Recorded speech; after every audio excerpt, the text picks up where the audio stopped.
Morning students, how are you? Myself Sonu Tyagi from Vivekananda institute of paramedical science. आज हम आपके सामने नया टॉपिक लेकर आए हैं जिसका नेम है हिमेटोलॉजी, और इसके बाद हम ब्लड के बारे में भी आपको पढ़ाएंगे। तो इससे पहले हमने कई लैब मैनेजमेंट में कई टॉपिक पढ़ाए हैं, सेफ्टी रूल्स एंड रेगुलेशन पढ़ा चुके हैं, काफ़ी सारी चीज़ें हम पढ़ा चुके हैं, 8 से 9 टॉपिक हो चुके हैं, वो भी हम कराएंगे। साथ में हम एक सब्जेक्ट और चला रहे हैं, हिमेटोलॉजी भी हम शुरू करें। तो हिमेटोलॉजी में सबसे पहले हम हिमेटोलॉजी की डेफिनेशन के बारे में बताएंगे, फिर ब्लड के बारे में बताएंगे, ब्लड की डेफिनेशन बताएंगे, ब्लड की प्रॉपर्टीज़ बताएंगे और ब्लड कॉम्पोजिशन बताएंगे। तो हम सबसे पहले हिमेटोलॉजी से शुरू करते हैं। तो हिमेटोलॉजी क्या होती है? Haematology branch of medicine. Haematology क्या है? Branch of medicine in which we study about blood related diseases and blood forming cells. तो हिमेटोलॉजी एक ब्रांच ऑफ मेडिसिन है जिसके अंदर हम ब्लड के बारे में स्टडी करते हैं, ब्लड फॉर्मिंग सेल्स, ब्लड के अंदर जो जो सेल पाए जाते हैं उनके बारे में स्टडी करते हैं और उससे संबंधित बीमारियों के बारे में स्टडी करते हैं। तो इन दोबारा से हम बताते हैं, haematology is the branch of medicine in which we study about the blood related disease and blood forming cells. तो इसके बाद हम बात करेंगे, ये डेफिनेशन हुई हिमेटोलॉजी की। अब इसके बाद बात करते हैं हम ब्लड के बारे में।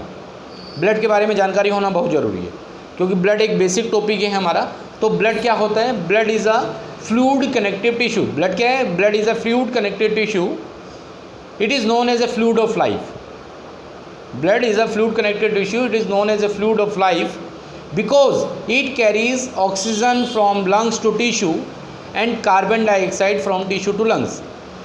इससे पहले आगे जाएं, इसे समझा देते हैं। Blood is a fluid connective tissue. Blood एक फ्लूइड कनेक्टिव टिश्यू है, जैसे कि आप देख रहे हैं ब्लड फ्लूइड द्रव्य। ब्लड एक रक्त हो गया, ब्लड को रक्त बोलते हैं हिंदी में, फ्लूइड को द्रव्य पदार्थ बोलते हैं, और आपको कनेक्टिव को कनेक्ट करने वाला, और टिश्यू को जो भी ऊतक हैं, मतलब जो बॉडी के टिश्यू हैं, बॉडी के पूरी बॉडी में टिश्यू पाए जाते हैं, तो टिश्यू से कनेक्ट होता है।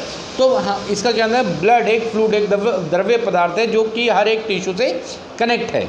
तो इसलिए इसको blood is a fluid connective tissue बोला जाता है, क्योंकि हमारी पूरी बॉडी में ऊपर से नीचे तक क्या पाया जाता है? ब्लड फ्लो करता है। क्या करता है?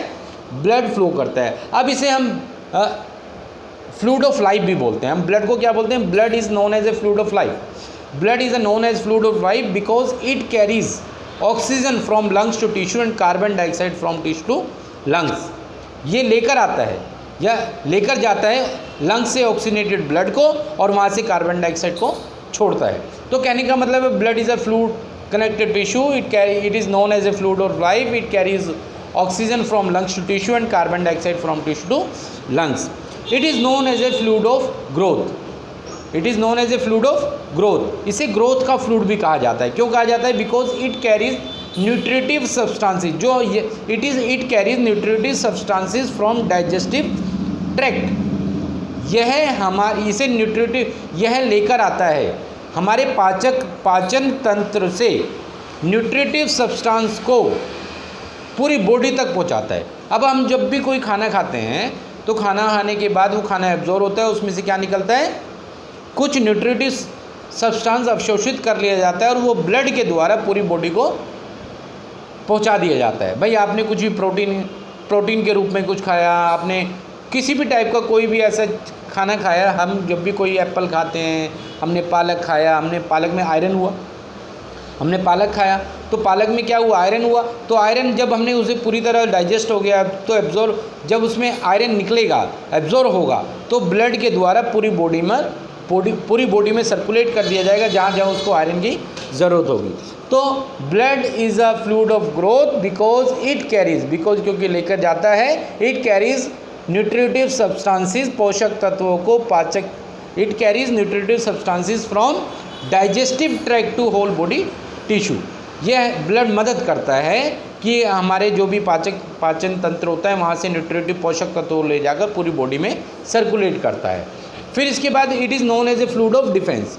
ब्लड को हम defence, blood is a fluid of defence. Blood को हम डिफेंस का द्रव्य पदार्थ भी बोलते हैं because it protect the body from micro organism.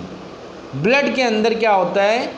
Blood cells पाए जाते हैं, जिसमें कि एक सेल होता है वाइट ब्लड सेल। WBC बोलते हैं, वाइट ब्लड सेल या ल्यूकोसाइट भी बोलते हैं इसको।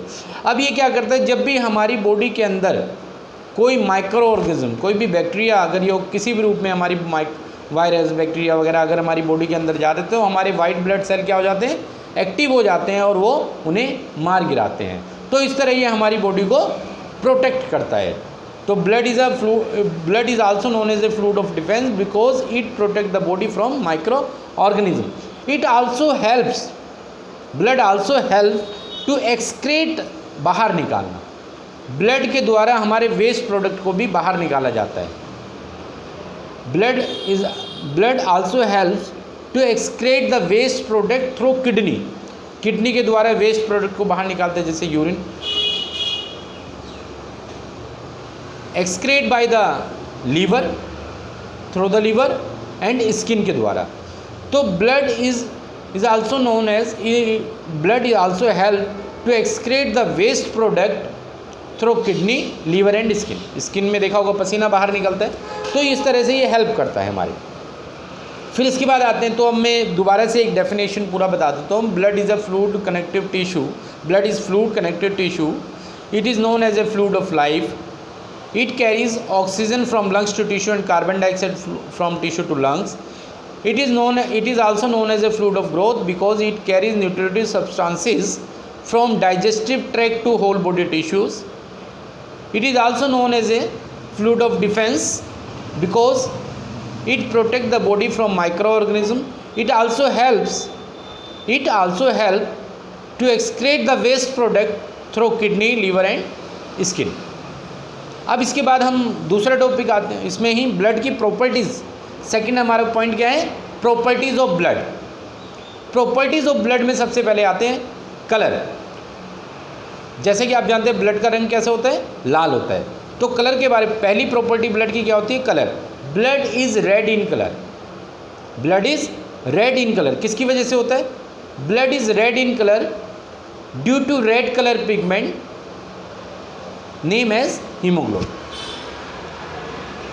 तो ब्लड के अंदर हीमोग्लोबिन पाया जाता है। वैसे तो ब्लड के अंदर आरबीसी पाया जाता है और आरबीसी के अंदर हीमोग्लोबिन पाया जाता है। तो एक रेड कलर पिगमेंट होता है जिसे हम बोलते हैं हीमोग्लोबिन। हीमोग्लोबिन की वजह से इसका रंग कैसा होता है, रेड होता है। तो haemoglobin is a red colour, blood is red in colour due to haemoglobin, the blood is red. अब हमारी बॉडी में क्या पाई जाती है, आर्टरी पाई जाती है और वेन पाई जाती हैं। आर्टरी के अंदर हमारा ऑक्सीजनेटेड ब्लड फ्लो होता है, वीनस के अंदर हमारा डीऑक्सीजनेटेड ब्लड फ्लो करता है। अब क्या होता है, arterial blood is scarlet red. Arterial जो आर्टरी के अंदर जो ब्लड पाया जाता है वो कैसा होता है, स्कारलेट रेड होता है, या हम कह सकते हैं ब्राइट रेड होता है। Arterial blood is red, scarlet red because it carries या इट कंटेन मोर ऑक्सीजन। क्योंकि आर्टरी के अंदर क्या पाई जाती है, ज़्यादा ऑक्सीजन पाई जाती है, इसकी वजह से ब्लड कैसा होगा, स्कारलेट रेड होगा। Second, Venus blood is purple red. Venus blood is purple red because it contain more carbon dioxide.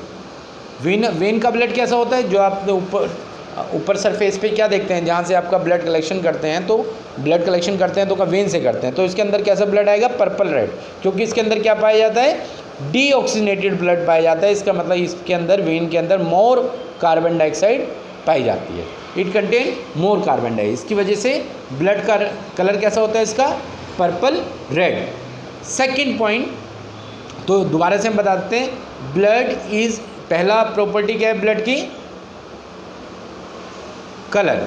तो blood is red in colour due to red colour pigment name as haemoglobin. Arterial blood is scarlet red because it contain more oxygen. Venous blood is purple red because it contain more carbon dioxide. Second property है इसकी volume. In normal adult approximately 4 to 5 litre blood volume. एक normal के adult के अंदर 4 से 5 litre approx, लगभग 4 से 5 litre blood पाया जा सकता है। 4, 4.5, 4.5 लीटर या 4 से 5 लीटर के बीच के अंदर ब्लड पाया जा सकता है। इसके बाद आता है पीएच रिएक्शन।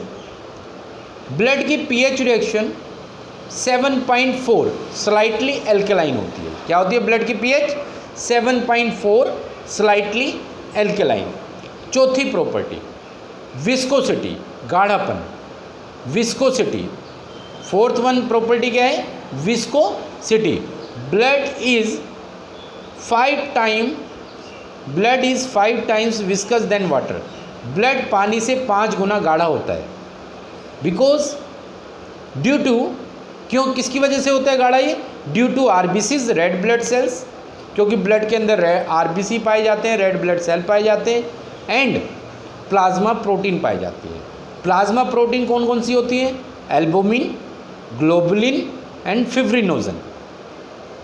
तो blood is 5 time viscous than water. Blood पानी से 5 गुना गाढ़ा होता है क्योंकि इसके अंदर रेड ब्लड सेल पाए जाते हैं, श्वेत लाल रक्त कणिकाएँ पाई जाती हैं, या इरिथ्रोसाइट पाए जाते हैं। इसको हिंदी में रेड ब्लड सेल को इरिथ्रोसाइट बोलते हैं, और हिंदी में लाल रक्त कणिकाएँ बोलते हैं, और इरिथ्रोसाइट भी कहा जाता है। इरिथ्रो मतलब रेड, साइट मतलब सेल।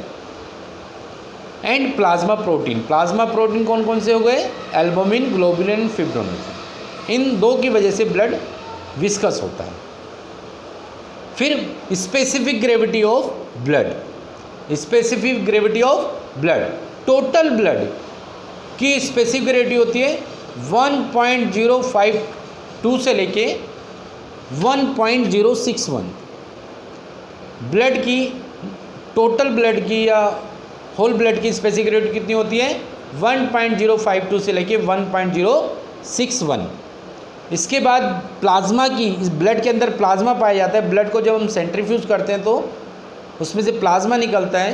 तो जो प्लाज्मा होता है, प्लाज्मा की स्पेसिफिक ग्रेविटी 1.022 से लेके 1.026, 1.022 से लेके 1.026। और specific gravity of red blood cells या blood cells, specific gravity of blood cells 1.091 से लेके 1.101। दोबारा से बताते हैं, specific gravity of whole blood 1.052 से लेके 1.061, और प्लाज्मा की 1.022 से लेके 1.026, और ब्लड सेल्स की स्पेसिफिक ग्रेविटी 1.091 से लेके 1.101। तो इस तरह ब्लड की प्रॉपर्टीज़ हुई। सबसे पहले कलर, सेकंड प्रॉपर्टी वॉल्यूम, तीसरी प्रॉपर्टी पीएच रिएक्शन, चौथी प्रॉपर्टी स्पेसिफिक ग्रेविटी, और पांचवी प्रॉपर्टी विस्कोसिटी। तो पहली प्रॉपर्टी में क्या था? कलर था। कलर कैसा था? Red in colour. किसकी वजह से था? हीमोग्लोबिन की वजह से। आर्टरी के अंदर कौन सा ब्लड पाया जाता था? Scarlet red. क्यों पाया जाता था? क्योंकि उसके अंदर ज़्यादा ऑक्सीजन पाई जाती है।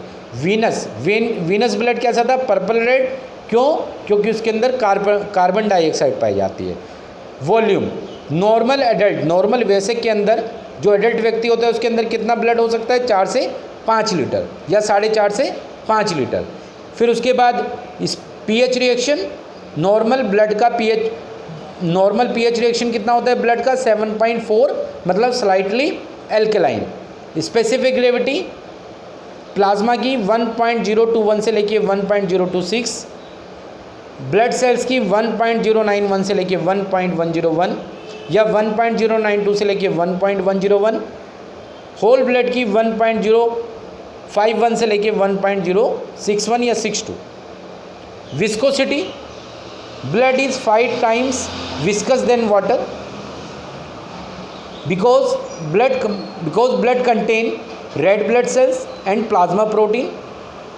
प्लाज्मा प्रोटीन की वजह से और रेड ब्लड सेल की वजह से पानी से 5 गुना गाढ़ा होता है, क्योंकि पानी के अंदर ये नहीं पाए जाते।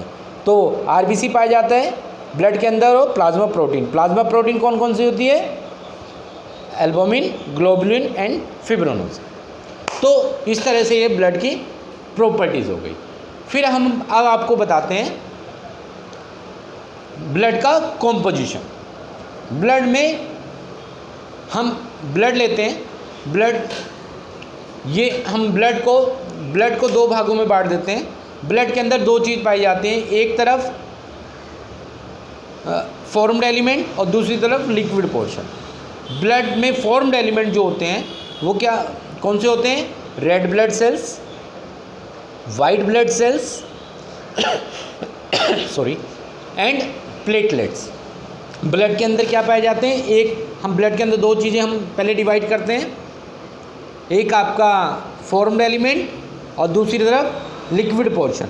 ब्लड के अंदर जो फॉर्म्ड एलिमेंट पाए जाते हैं, हम ये इस तरह, ये ब्लड हो गया और ये आपका फॉर्म्ड एलिमेंट हो गया। अब ब्लड के अंदर फॉर्म्ड एलिमेंट में क्या है? रेड ब्लड सेल, जिसको हम इरिथ्रोसाइट भी बोलते हैं और आरबीसी बोलते हैं। दूसरा वाइट ब्लड सेल, जिसको हम ल्यूकोसाइट भी बोलते हैं और डब्ल्यूबीसी बोलते हैं। और तीसरा क्या हो गया? प्लेटलेट्स, जिसको हम थ्रोम्बोसाइट बोलते हैं। तो ब्लड के अंदर 3 प्रकार के सेल पाए जाते हैं। Number 1 red blood cells, number 2 white blood cell, number 3 platelet. अब इन तीनों सेल का काम भी अलग अलग होता है। रेड ब्लड सेल का काम क्या है? सिंपल लैंग्वेज में समझो, रेड ब्लड सेल्स का काम ट्रांसपोर्टेशन है। रेड ब्लड सेल का काम क्या है? ट्रांसपोर्टेशन है, एक जगह से दूसरी जगह सामान लाना और ले जाना। ये क्या करता है? जैसे ऑक्सीजन को लाया, कार्बन डाइऑक्साइड को छोड़ दिया, न्यूट्रिटिव सब्सटेंस को लाया, न्यूट्रिटिव सब्सटेंस को पूरी बॉडी में ट्रांसपोर्ट कर दिया। तो इसका मतलब क्या है? ट्रांसपोर्टेशन। सिंपल लैंग्वेज में अगर समझे तो रेड ब्लड सेल का काम क्या है? ट्रांसपोर्टेशन भी। ठीक है। दूसरा white blood cell. White blood cell का सिंपल, वाइट ब्लड सेल को हम डब्ल्यूबीसी भी बोलते हैं, और आपका डब्ल्यूबीसी की फुल फॉर्म क्या है? White blood cells. और आपका इसको ल्यूकोसाइट ल्यूकोसाइट्स, ल्यूको का मतलब वाइट और साइट का मतलब सेल, तो वाइट ब्लड सेल। तो वाइट ब्लड सेल का काम क्या है? डिफेंस करना। जैसे हमारे बॉर्डर पर मिलिट्री रहती है, ऐसी हमारी बॉडी के अंदर भी मिलिट्री रहती है। क्या रहती है? मिलिट्री रहती है। और उसे क्या बोलते हैं? वाइट ब्लड सेल, सेना। ये क्या करते हैं? जब भी कोई बाहर से हमारी बॉडी पे अटैक करता है, माइक्रो ऑर्गेनिज्म, वायरसेस वगैरह, जब भी कोई बाहर से हमारी बॉडी में अटैक करता है, अंदर जाता है ब्लड में, तो ब्लड में वाइट ब्लड सेल बैठे होते हैं, उसके ऊपर अटैक करते हैं और मार गिराते हैं। अब जैसे हमारे हिंदुस्तान की बॉर्डर पर अगर कोई पाकिस्तान से अंदर आने की कोशिश करेगा आतंकवादी, तो क्या करेंगे? वो हमारी सिक्योरिटी क्या करेगी? पहले उसे गोली मार देगी अगर अंदर आ गया। तो ऐसे ही जैसे ही हमारी बॉडी के अंदर बैक्टीरिया अंदर जाता है, तो हमारे जो वाइट ब्लड सेल बंदूक लेके उसे गोली से उड़ा देते हैं, और इस तरह हमारी बॉडी सेफ रहती है। फिर उसके बाद प्लेटलेट सेल। प्लेटलेट का सेल का क्या होता है? ब्लड की क्लोटिंग को मेंटेन करके रखता है। क्या करके रखता है? ब्लड की क्लोटिंग को मेंटेन करके रखता है। प्लेटलेट सेल का काम क्या होता है? जैसे ही आपकी बॉडी में कोई कट लगा, जैसे ही आपकी बॉडी में कोई कट लगता है, तो क्या करते हैं? इनको इन्फॉर्मेशन पहुंच जाती है, फटाफट वहाँ जाते हैं और क्लम्पिंग कर देते हैं, उसके चारों तरफ घेर कर उसको, ब्लड को रोक देते हैं। तो कहने का मतलब क्या है? ब्लड का काम, प्लेटलेट का काम ब्लड को क्लोटिंग को मेंटेन करना है। दूसरा वाइट ब्लड सेल का काम क्या है? डिफेंस करना है। और रेड ब्लड सेल का काम क्या है? ट्रांसपोर्टेशन करना है। फिर इसके बाद आते हैं हम दूसरे पोर्शन पे, लिक्विड पोर्शन। दूसरी एक तरफ क्या हो गया? Formed element. ब्लड में क्या पाए जाते हैं? फॉर्म्ड एलिमेंट में क्या हो गया? Red blood cells, white blood cell and platelet. फिर उसके बाद लिक्विड पोर्शन में क्या पाया जाता है? प्लाज्मा। क्या पाया जाता है? लिक्विड पोर्शन में प्लाज्मा। प्लाज्मा के अंदर, प्लाज्मा को फिर 2 भागों में बांटा जाता है। प्लाज्मा के अंदर 2 चीज़ें पाई जाती हैं। प्लाज्मा के अंदर क्या पाया जाता है? 2 चीज़ें पाई जाती हैं। एक आपका सॉलिड हो गया और एक लिक्विड वाटर हो गया। प्लाज्मा के अंदर 2 चीज़ पाई जाती है, वाटर एंड सॉलिड। वाटर में क्या पाया जाता है? हमारी बॉडी में प्लाज्मा में 91 से लेकर 92% क्या होता है? वाटर। प्लाज्मा को 2 भागों में बांटा, वाटर में और सॉलिड में। वाटर कितना पाया जाता है? 91 से लेकर 92%, सॉलिड 8 to 9%। अब वाटर तो खत्म हो गया, अब सॉलिड आ गया। अब सॉलिड को हम 3 भागों में डिवाइड करते हैं। सॉलिड में जैसे कि आप इनऑर्गेनिक सब्सटेंसेस, ऑर्गेनिक सब्सटेंसेस और गैसेस। इनऑर्गेनिक में क्या हो गया? Sodium, potassium, chloride, magnesium, iron, ये सब क्या है? Inorganic substances. फिर दूसरा है ऑर्गेनिक सब्सटेंसेस। प्रोटीन हो गया, कार्बोहाइड्रेट्स हो गया, लिपिड्स हो गया, एंटीबॉडीज़ हो गया, नॉन नाइट्रोजेनियस प्रोटीन हो गए, ये सब क्या पाए जाते हैं आपका ऑर्गेनिक सब्सटेंस में, और गैसेज में CO2 एंड O2। तो कहने का मतलब ब्लड को हमने पहले दो भागों में डिवाइड करा, ब्लड के दो भाग बनाए, जिसमें कि एक तरफ फॉर्म्ड एलिमेंट था, दूसरी तरफ क्या था लिक्विड पोर्शन। फॉर्म्ड एलिमेंट में क्या था red blood cells, white blood cell and platelet. Red blood cell का काम क्या था ट्रांसपोर्टेशन, वाइट ब्लड सेल का काम क्या था डिफेंस करना, और प्लेटलेट का काम क्या था क्लोटिंग को मेंटेन करना। फिर उसके बाद आते हैं लिक्विड पोर्शन। लिक्विड पोर्शन में क्या था प्लाज्मा। प्लाज्मा में क्या, प्लाज्मा को फिर दो भागों में डिवाइड करा, फिर एक में वाटर एक में सॉलिड। वाटर में क्या था 91 से 92% वाटर था, और सॉलिड में 8 to 9% था। सॉलिड को हमने फिर तीन भागों में डिवाइड करा, इनऑर्गेनिक सब्सटेंस, ऑर्गेनिक सब्सटेंसेस और गैसेस। इनऑर्गेनिक में क्या क्या पाया जाता है सोडियम है, पोटाशियम है, क्लोराइड है, मैग्नीशियम है, आयरन है, ये क्या है इनऑर्गेनिक सब्सटेंसेस। ऑर्गेनिक में प्रोटीन है, लिपिड्स है, फैट्स है, और आपका कार्बोहाइड्रेट्स हैं, एंटीबॉडीज़ हैं। तो ये नॉन नाइट्रोजनस प्रोटीन है, यूरिया, क्रेटिनिन, यूरिक एसिड वगैरह हैं, और गैसेस में CO2 एंड O2। तो इस तरह से आपका ये ब्लड हिमेटोलॉजी की डेफिनेशन कंप्लीट हो गई, आपका ब्लड की डेफिनेशन कंप्लीट हो गई, ब्लड की प्रॉपर्टीज़ कंप्लीट हो गई, और ब्लड का कॉम्पोजिशन कंप्लीट हो गया। फिर भी अगर इसमें किसी प्रकार का आपको कोई डाउट है तो कमेंट बॉक्स में जाके आप मेरे से क्वेश्चन पुट कर सकते हैं। आपसे ये गुजारिश हो रही है कि आप सब्सक्राइब करें, लाइक करें और शेयर करें। सब्सक्राइब करने से फ़ायदा ये होगा कि नेक्स्ट वीडियो आपको अपडेशन में मिल जाएगी। ठीक है, thank you all of you.